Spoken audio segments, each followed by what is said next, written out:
como ya ustedes lo han explicado, este es el carcinoma de células claras. Aquí podemos ver la parte normal del riñón y lo notamos claramente por la presencia de los gloméricos. ¿Ya? Pero cuando estamos explorando el órgano más allá, vemos un cambio en la conformación histológica. Miren, ¿no? Este es el riñón normal, ahí están los glomérulos, los túbulos contorneados, pero aquí a la izquierda se observa una masa bien delimitada, bien encapsulada, ¿ves? Esta masa es de células tumorales. ¿Cuál es la característica de estas células tumorales? Vamos a verlo en una parte más clara. A ver, aquí por ejemplo, más acá.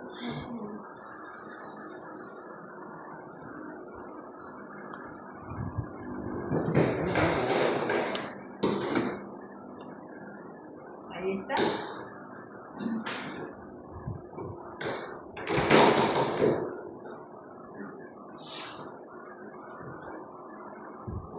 Estas células están agrupadas formando nidos, y la característica primordial de estas células es que tiene citoplasma claro. Son células grandes poligonales, entremezcladas con células que también son grandes y poligonales, pero tienen un citoplasma rosado. Entonces la diferencia entre una y otra es que las células que tienen el citoplasma claro es porque tienen abundantes líquidos en el interior. A diferencia de las células rosadas que tienen abundante glucógeno. Por eso es que cuando al paciente se le hace la vitrectomía o se hace una segmentación parcial del riñón, uno macroscópicamente puede ver el tumor que tiene una coloración blanco-amarillenta, ¿ya? Blanco-amarillenta porque ese color amarillo lo da la grasa por la cual está formada esta tumoración. Son características bastante notorias y bastante saltantes también. Vamos a ver la malla del gallinero. Miren, ahí vemos los lóbulos. Ya están como que agrupados de esta manera, así, en forma de nidos, ¿no? De nidos. Así como se describe. Ya. Aparte de eso, vamos a ver, como es una tumoración bastante vascularizada, lo que vamos a ver es la malla del gallinero. Y aquí es cuestión de mucha imaginación y un poco de fantasía, pero aquí vemos gran cantidad de vasos sanguíneos que están rodeando estos nidos de células tumorales, ¿no? Esa apariencia lo da entonces esta rica irrigación sanguínea. Con respecto a la definición, pues es una malinización de las células del túbulo contorneado proximal a manera de resumen, ¿ya? Una malinización de las células del túbulo contorneado proximal. En relación a los factores de riesgo, principalmente el tabaquismo. Por eso la persona que fuma no solo se corre el riesgo de tener de riesgo de desarrollar cánceres a nivel del aparato genitourinario, sino también de cualquier parte del cuerpo, ¿ya? De la boca, lo que uno fuma por ahí, del sistema respiratorio, del aparato digestivo, pero principalmente el aparato urinario. Le encanta, bueno, es el órgano diana, por decir así, del tabaco. Secundariamente está lo demás, está la hipertensión, la obesidad, está la fibrosis tuberosa del riñón, los síndromes como el de Bronco debilitado, los síndromes que han mencionado también sus compañeros, también, ¿no? Pero también está la dieta. Bueno, como producto también a veces de la obesidad y el exceso de carnes de la grasa. Eso también es un factor de riesgo para la aparición, para el desarrollo de este cáncer. Ya han mencionado ustedes la fisiopatología, también han mencionado la clasificación, que es importante, ¿no? No es el único tumor que afecta al riñón, en realidad es el más frecuente, el 80% aproximadamente de personas que tienen cáncer de riñón es por este tumor, el carcinoma de células claras. En menor proporción va a ser el carcinoma papilar, que es una neoplasia del túbulo contorneado distal. Y también hay otros cánceres como carcinoma cromófobo, como han dicho, el carcinoma de los túbulos colectores también, etc.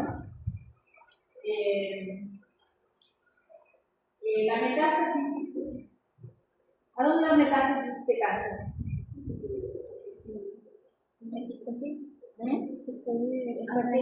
¿Hacia dónde metástasis? Al cerebro, al cerebro, al hígado, al hígado, al pulmón y al hueso.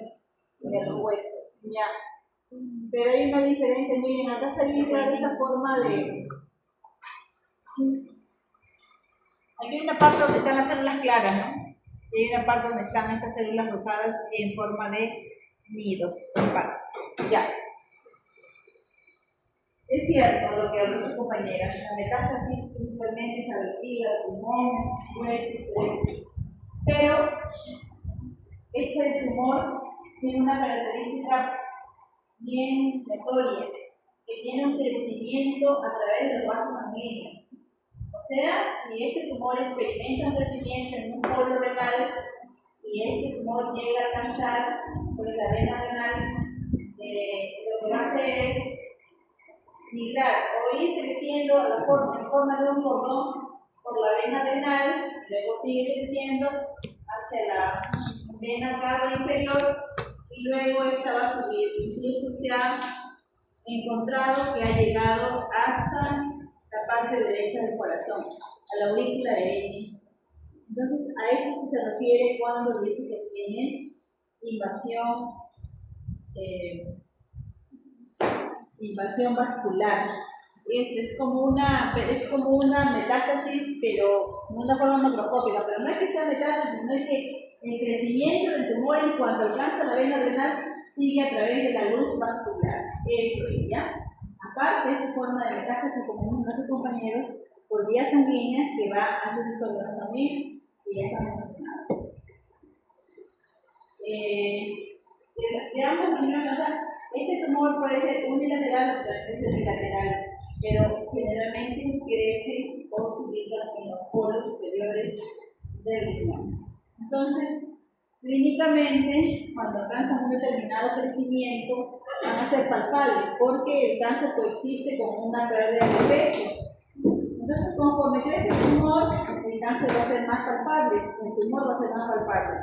La triada clásica, el dolor post-abdominal, dependiendo si es el lado derecho o el lado izquierdo. ¿Sí? Por ahí es donde el paciente está de cúbito dorsal, se le examina, se le hace el examen físico y vamos a ver una masa palpable, que es el segundo criterio también. ¿Y qué fue el segundo criterio? Hematuria. Puede ser microscópico o macroscópico.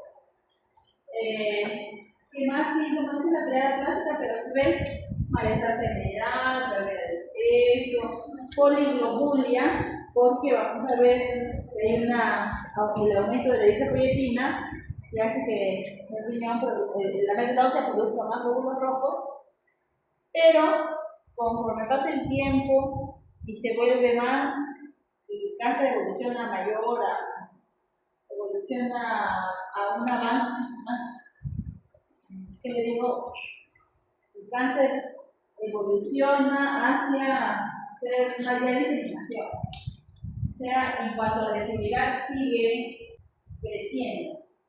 Entonces ahí es donde vamos a ver que el paciente después de la hematuria va a terminar con anemia. O sea, empezó con poliglobulia y termina con anemia y demás signos que cursan generalmente con un paciente con cáncer.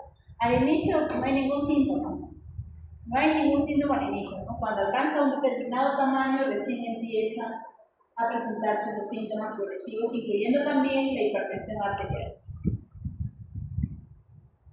Bueno, una vez que uno ve en las imágenes una masa tumoral, porque hay algo que en el paciente va a causar, ¿no? Sus síntomas quizás un diagnóstico por imágenes, de repente como un hallazgo nada más, podría ser, o puede ser la hematuria, algo para determinar que se investigue porque el paciente está presentando estos síntomas. Incluso los síntomas paraneoplásicos, como mencionaron sus compañeros, ¿no? Como la hipercalcemia o de repente un trastorno hepático, un síntoma en donde no hay ninguna alteración así arquitectural, pero sí hay un daño hepático, como una hepatitis, una inflamación al órgano, y esto conlleva al estudio. En diagnóstico por imágenes hay diagnósticos diferenciales que pueden confundir una tumoración con otros tipos de diagnóstico, ¿no? Se puede confundir con el angiolipoma, se puede confundir también con un quiste simple o un quiste complejo de riñón o con un absceso, pero las clínicas son diferentes. En el caso si fuera un quiste simple no tendría hematuro, no tendría otros síntomas paraneoplásicos, ¿no? Si fuera el otro tampoco tuviera esos síntomas. Y si fuera un absceso, tuviera una clínica del paciente de una infección bastante intensa, así como cuando tiene infección del tracto urinario. Por eso es que hay diagnósticos diferenciales que se tienen que hacer en cuanto a las imágenes, en cuanto a una ecografía o tomografía, si es que se observa esta lesión, pero todo es complementario. Se complementa la historia clínica, más el diagnóstico por imágenes, más los exámenes de laboratorio, porque cuando existe daño renal, o sea, el tumor alcanza un gran tamaño de tal manera que comprime o reemplaza tejido renal, entonces vamos a ver que el paciente puede tener un cuadro también de insuficiencia renal, ¿no? Aumento de la U, aumento de la creatinina, y de esa manera se llega al diagnóstico definitivo. Bueno, entonces se tomó la biopsia y está esta imagen de las células claras. Entonces ya tenemos el diagnóstico carcinoma de células claras. Pero aparte también necesitamos saber si está avanzada la enfermedad o está en fase incipiente. Y eso se hace a través de la observación microscópica, que es la clasificación de Fuhrman. Entonces, en esa clasificación, con el objetivo de 40, uno observa de cerca la célula. Si no se observan nucleolos prominentes a 40X, entonces estamos hablando de un grado de forma tipo 1, que es el de mejor pronóstico. Pero supongamos que a 40X ya se observan nucleolos prominentes como aquí, como en este caso, estamos hablando de un grado biológico de Fuhrman tipo 2. Entonces, conforme va avanzando el grado, el pronóstico también va disminuyendo. ¿Ya? Y en el grado 3 se ve más pleomórfico el núcleo, y en el grado 4 se ven núcleos bizarros bastante grandes y hipercromáticos, en donde nos está indicando ya que el cáncer está bastante avanzado. Eso con respecto a una síntesis de su seminario y a la lámina. ¿Alguien tiene alguna pregunta? ¿Alguien tiene alguna pregunta? Recordamos un poquito más de la lámina, quizás lo que ustedes quieren es imágenes. Pero si uno, por ejemplo, le preguntara esto en el examen, necesariamente tendría que ponerles una porción normal y una porción de riñón, donde ustedes puedan observar 1 o 2 glomérulos y la porción normal, para que ustedes puedan diferenciar de que se trata de un riñón. Así podría ser. Acá no se observa tan bien, pero en el microscopio a 10X me parece una imagen muy buena para que ustedes puedan reconocer rápidamente de que es riñón y que acá a la izquierda es el carcinoma de células claras, ¿no? De tal manera que ustedes rápidamente hacen el diagnóstico y ubican sus ideas para responder a las preguntas que se les hace por cada pregunta de examen. ¿Ya? ¿Alguna pregunta? No hay, todo quedó claro. Esa es la importancia de hacer el seminario, ¿ves? Porque ustedes profundizan un poco más. Por eso es que se recomienda que todos lean todo, pero seguro que cada uno solo lee su parte. Ahí estarían en desventaja si solo leen una parte.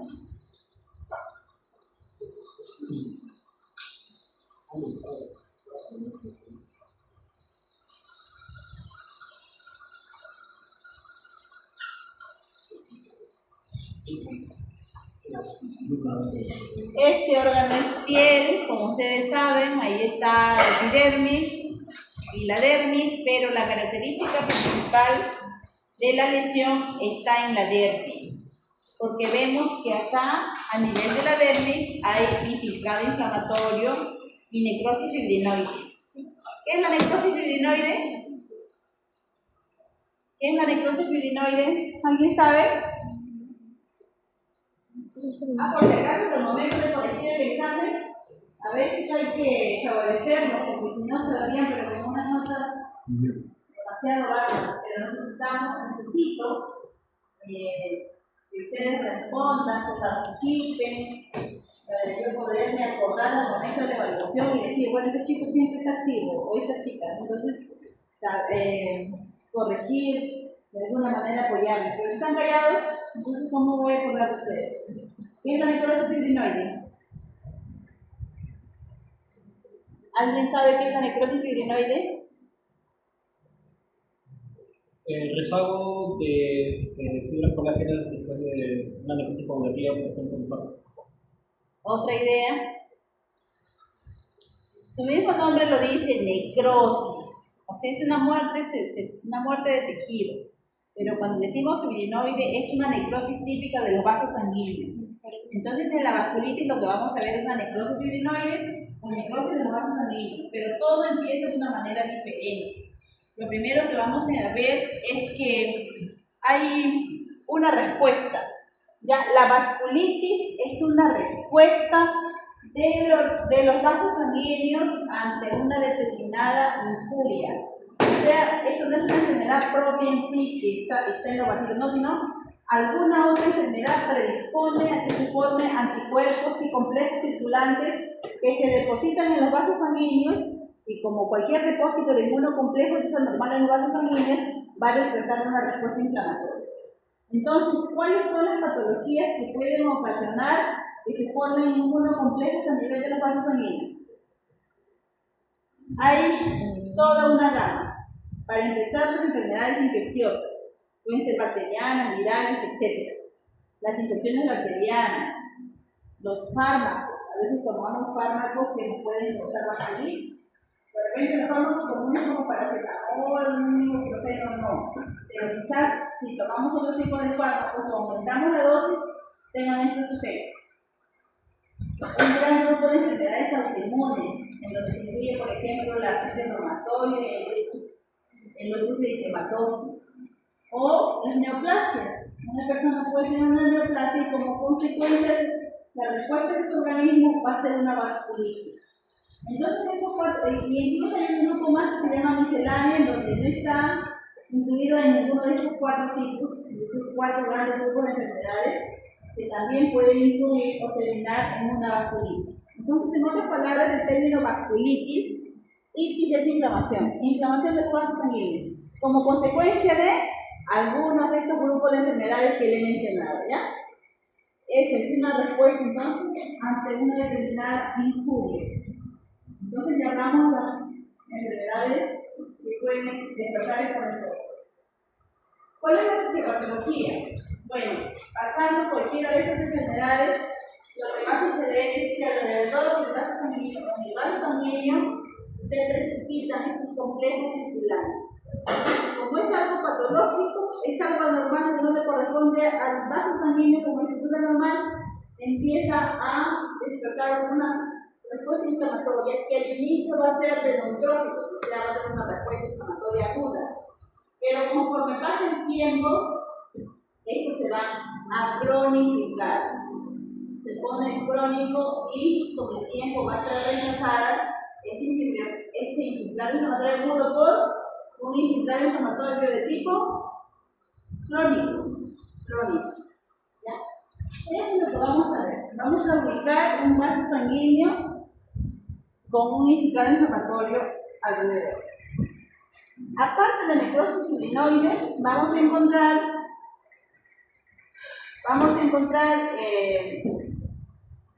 inflamación perivascular, ¿ya? Reacción inflamatoria perivascular. Peri significa alrededor, es decir, alrededor del vaso sanguíneo vamos a encontrar esta inflamación.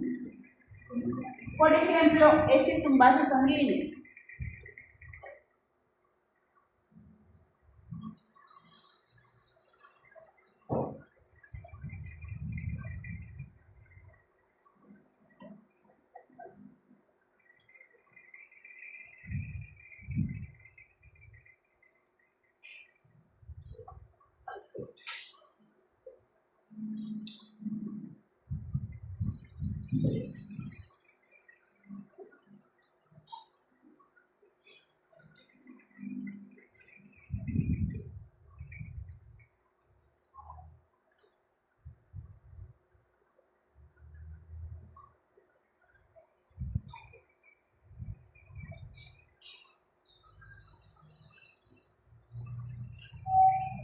Por ejemplo, este es un vaso sanguíneo. ¿Un vaso sanguíneo puede ser así de celular?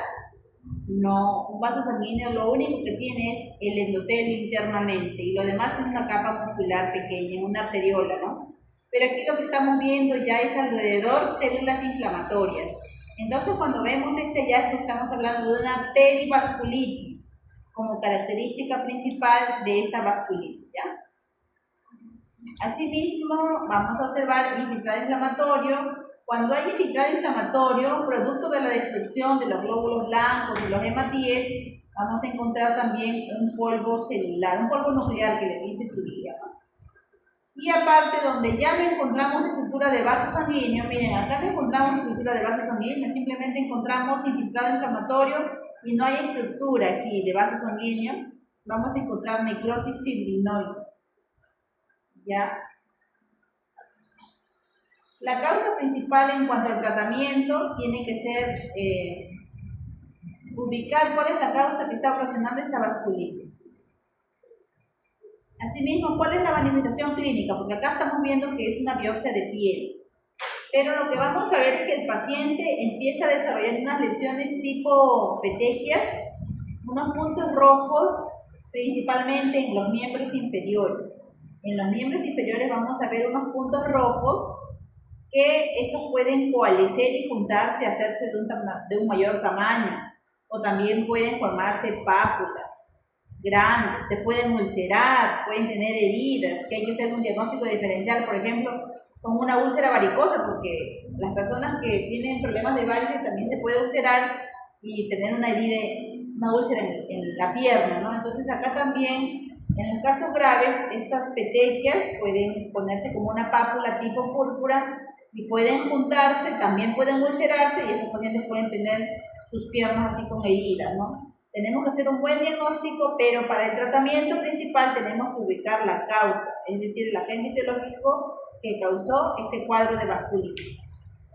Otro detalle que les puedo dar es que la vasculitis es una enfermedad de vasos pequeños, porque también a través del tiempo se ha ido catalogando otros tipos de enfermedades para vasos sanguíneos de mediano calibre y gran calibre. Por ejemplo, la enfermedad de Takayasu o la arteritis de la temporal son enfermedades autoinmunes, ¿ya?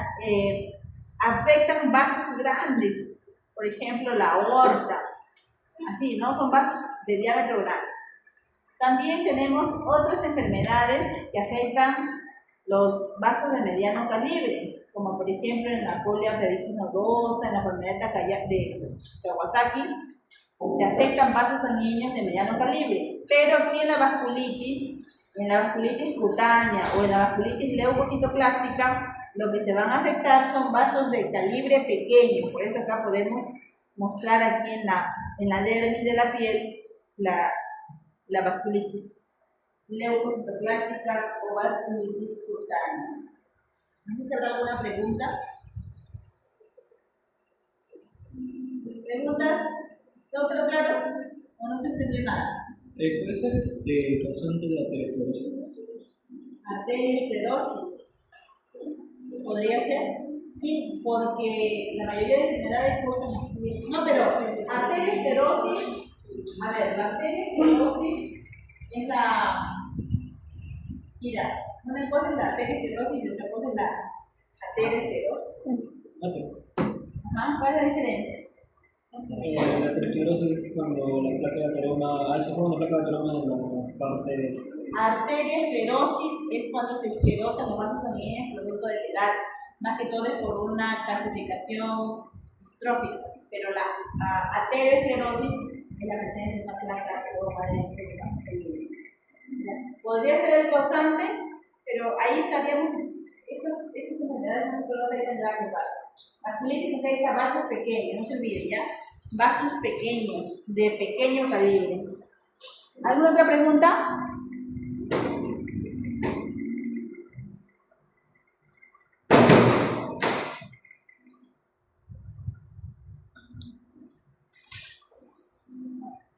¿No hay preguntas?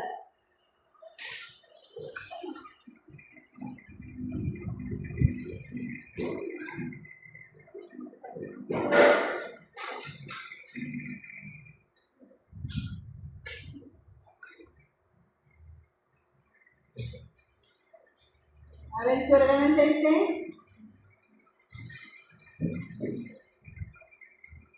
Miren, ahí hay un cuerpo ambuláceo.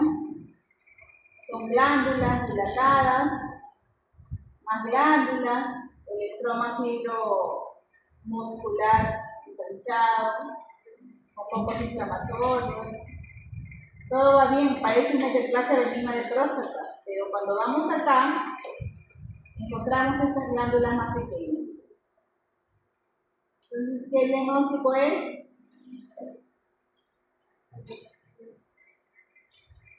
¿Cuál sería el diagnóstico?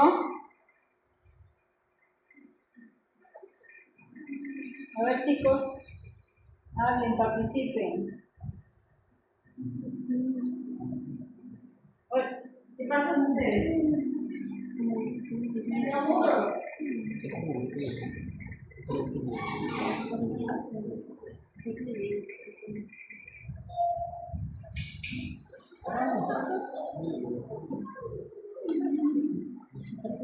Despierten. A ver, ¿qué es? ¿Qué es?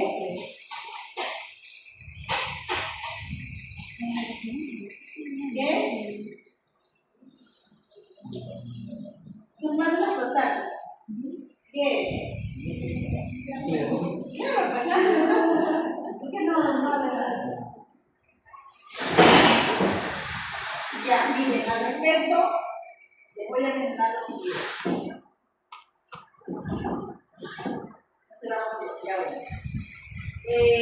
¿Cuáles son las características del cáncer de próstata? A ver, ustedes ya han hablado de las enfermedades, de los factores predisponentes. Si el factor predisponente es la edad, pues no.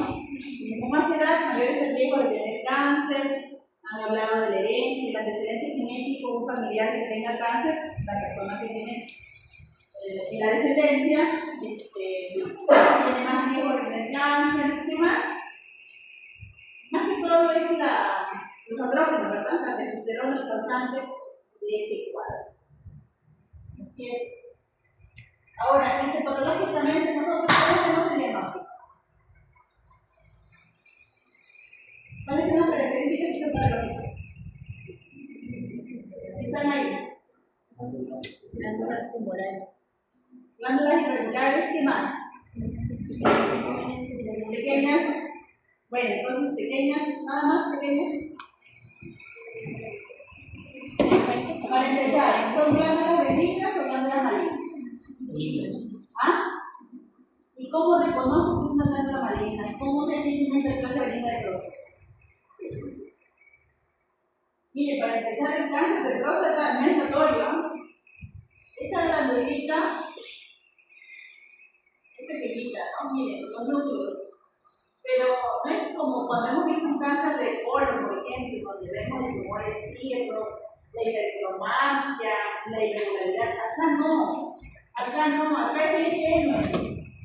Entonces, la primera característica y lo más importante en este caso es, 1, glándulas malignas. Pero estas glándulas malignas están caracterizadas ¿por qué? Porque normalmente el epitelio, ¿cuántas capas de células tiene? 2. 1, 2. Pero las glándulas malignas se caracterizan porque tienen una sola capa de células. Una sola capa de células. Eso es lo que se tiene que observar. Cuando hay una sola capa de células, es un cáncer de próstata. Tenemos que verlo bien porque se nos puede escapar. Entonces, las glándulas malignas se caracterizan porque hay una sola capa de células. Lo normal es que hubiera dos, ¿cierto? Una basal cilíndrica y una enzima tricúbica, ¿no? Pero acá se pierde esa característica. La segunda característica, como dijo su compañero, aumento de las glándulas, aumento del número de glándulas, ¿ya? Aumento del número de glándulas. Y estas son irregulares. ¿Qué significa? Vamos a ver glándulas grandes, medianas y pequeñas. Tercera característica, como es una próstata normal, hay abundante estroma. Pero acá lo que hay es escaso estroma. Tal es así que una glándula casi está pegadita junto a otra. El estroma es escaso. Cuando el estroma es escaso, se le conoce como glándulas espalda con espalda. Ajá, o back to back. Glándulas back to back. Ahí está, glándulas espalda con espalda. Estas son las características principales de un cáncer de próstata. Allá en ustedes el diagnóstico como es imagen.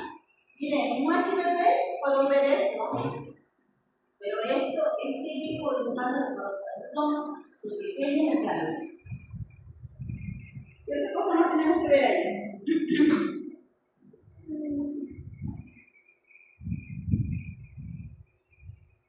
¿La cultura de la cara mostrar?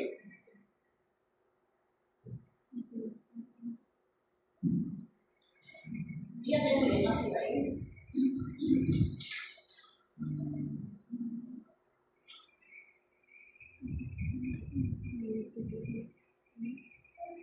Muy bien, entonces yo ya veo que esta lámina tiene glándulas grandes, tiene glándulas pequeñas. Y miren, cómo hay bastantes glándulas pequeñas. Hay partes normales como esta, por ejemplo, en donde veo la doble capa de células. Pero ahí esta parte, miren, veo puro back to back. ¿Ya? Y esto no se observa en una hiperplasia de próstata.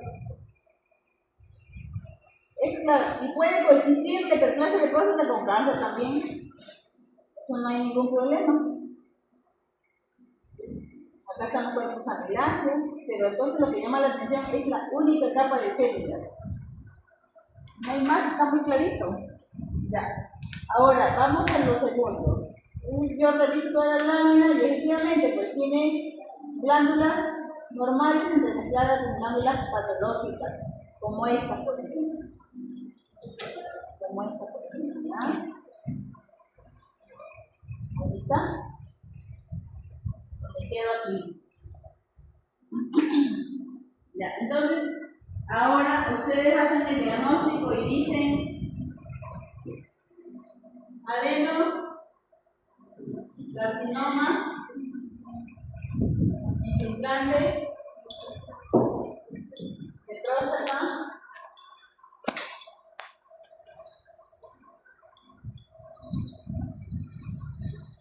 Gleason. ¿Qué Gleason le ponen? Tienen que ponerle permiso. ¿Qué Gleason le ponen?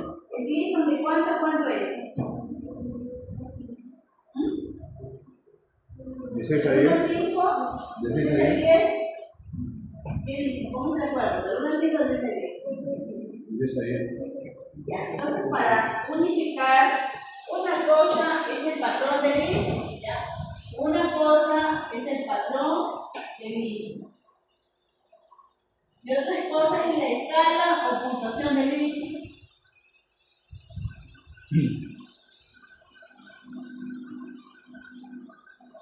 Esto me sirve para el pronóstico.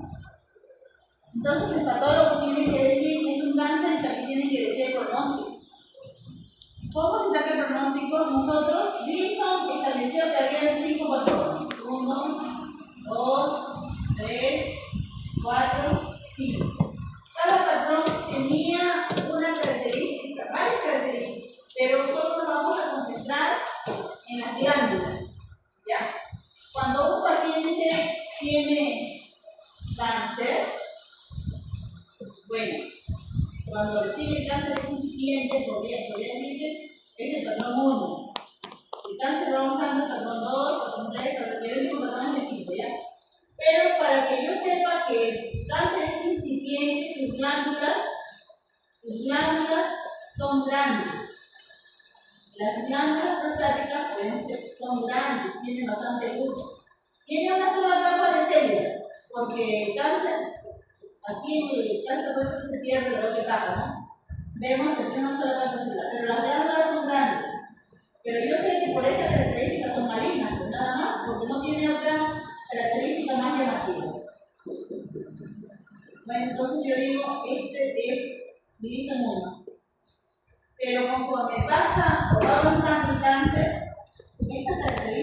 cambiando, ¿no? Puede ser que yo encuentre una glándula grande,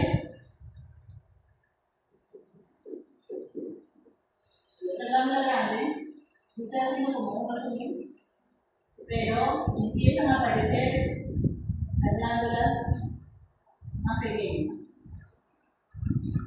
¿Ah? Ahí está. En el 3 voy a ver que 50% son grandes y el 50% son pequeños. Como vemos, va cambiando.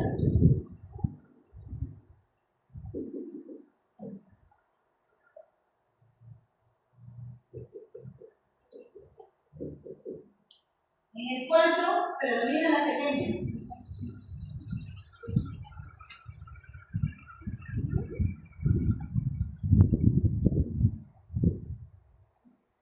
Por ahí hablamos más grandecitas.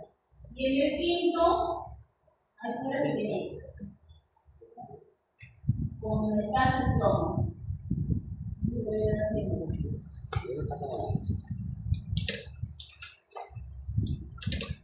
Lo voy a ver como un tumor sólido. Ya no voy a ver luz. Por eso que la escala de Gleason se llama el patrón de Gleason o cliviforme, porque parece la criba. Es una criba, algo con agujeritos pequeños como un tamicete. Entonces, como vemos acá prácticamente, en otras palabras, el 100% de las glándulas son grandes, aquí solo el 75%, acá solo el 50%, acá solo el 25% y acá nada. ¿Por qué? Porque conforme avanza la enfermedad, las glándulas se van reduciendo de tamaño hasta tener el patrón 5, que es crisiforme, y en donde vamos a tener ya necrosis. Y como le encantan los medios, como dijo mi compañero, es un acción y alrededor está la necrosis.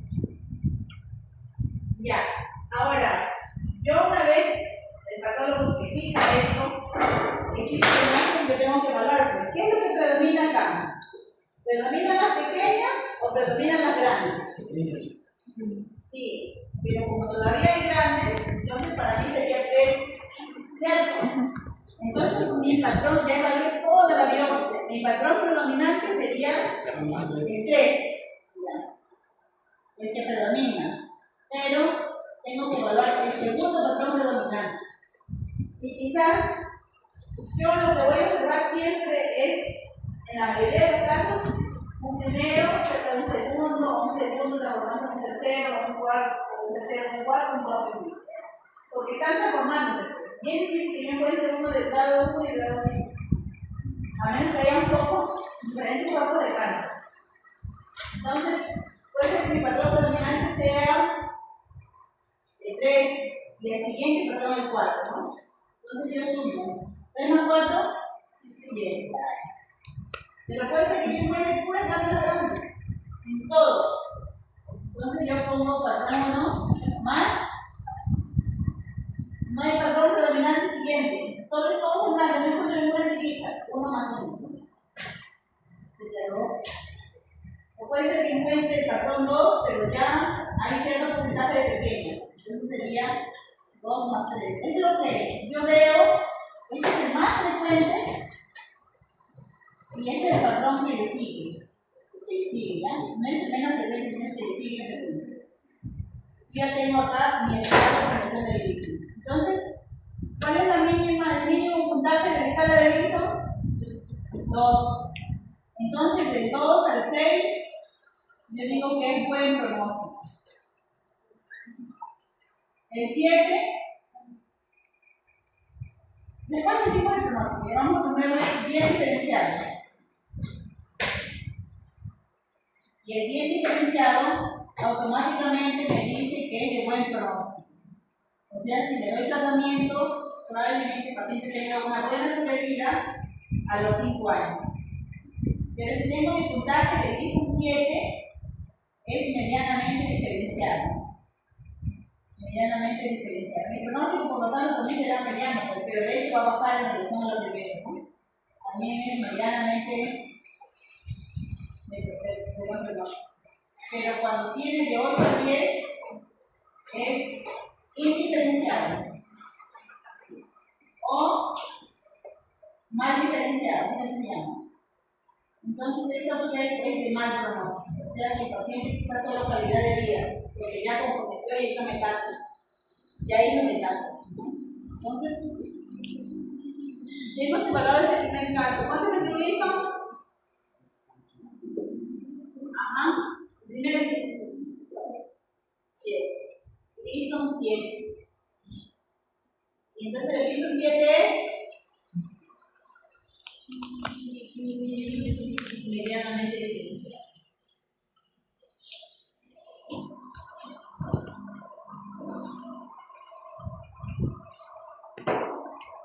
Y ya tengo miedo.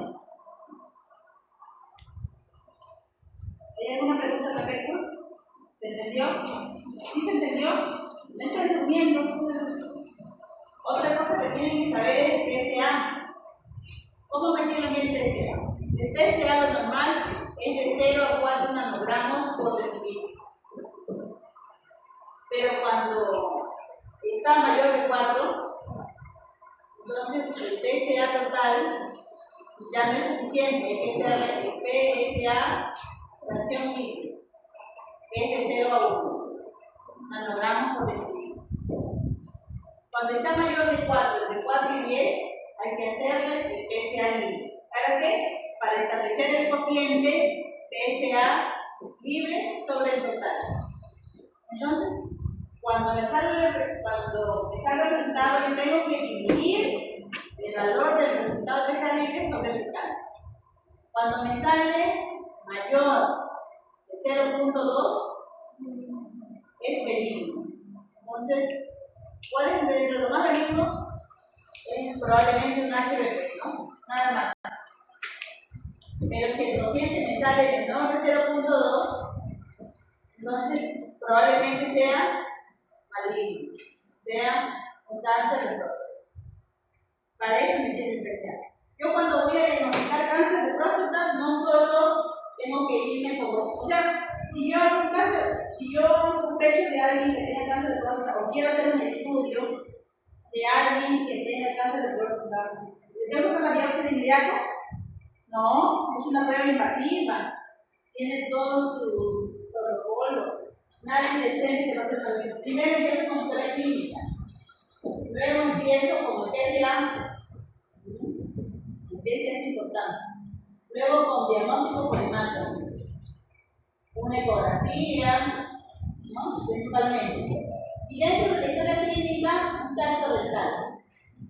Así tengo que hacer yo mi ecografía. Cuando el caso secreto de cáncer empieza a ser elevado y en la ecografía me dicen que hay una imagen heterogénea, entonces recién voy a proceder a la biopsia transrectal, que es directo de lo que se toma una biopsia de presentación.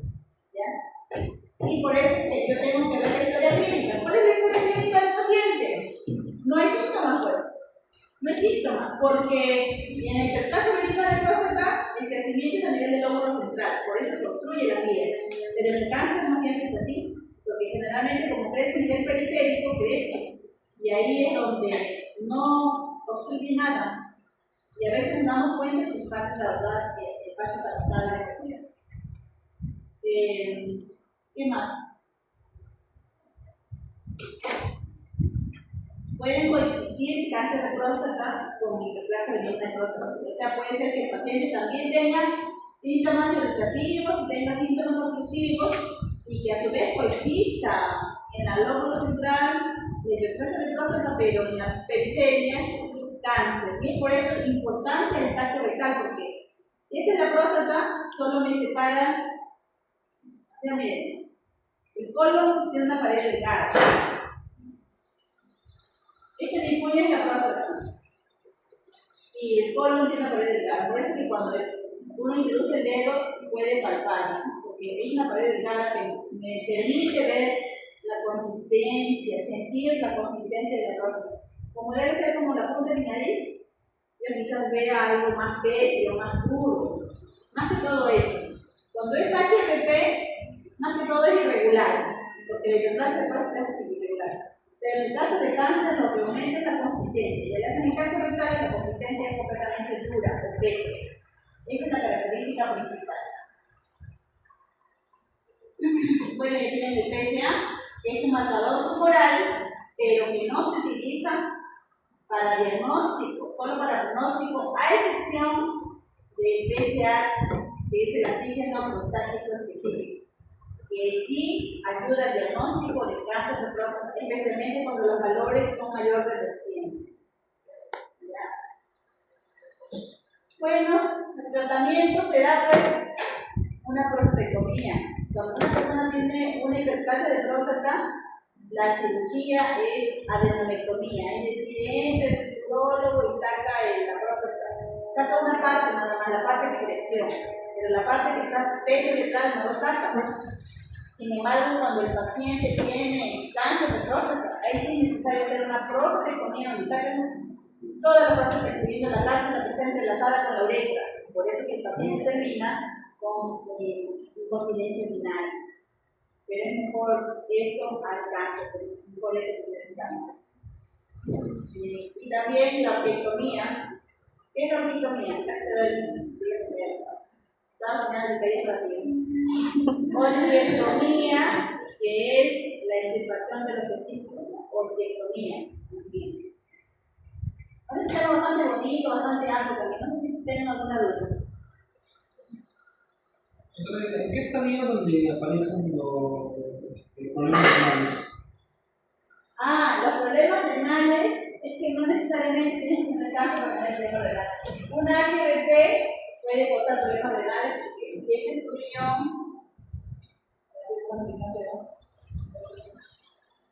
recuerda que esta es la vejiga y por allá hasta la próstata, Entonces, cuando hay obstrucción por el crecimiento de la próstata, la orina que está en la vejiga se regresa por los uréteros. Se llama infiltración. Y esta orina que produce los riñones causa daño en los riñones. Entonces, la hidronefrosis, acá también, no solo de los uréteros, sino el sistema pilotarincial, empieza cada vez la presión. Es que no se detiene porque la hidronefrosis es reversible.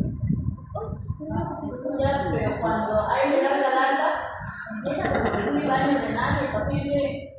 Cuando se descuida el paciente, porque a veces los varones no quieren hablar de estas cosas, dicen que están bien con los muchachos, entonces ahí es donde se descuida y la enfermedad progresa, y generalmente cuando se hace el diagnóstico, el paciente ya tiene una enfermedad renal de grado 3. Por eso no tengan miedo. Al igual que las mujeres tenemos que hacer una papanicolada, o exámenes de mama, de mamografía. Los varones a partir de 40 años, ustedes ya por lo menos. Todos. Más si tienen antecedentes de un familiar con cáncer. ¿Ya? Claro. Ya bueno chicos, ahora sí. Los que buenos días.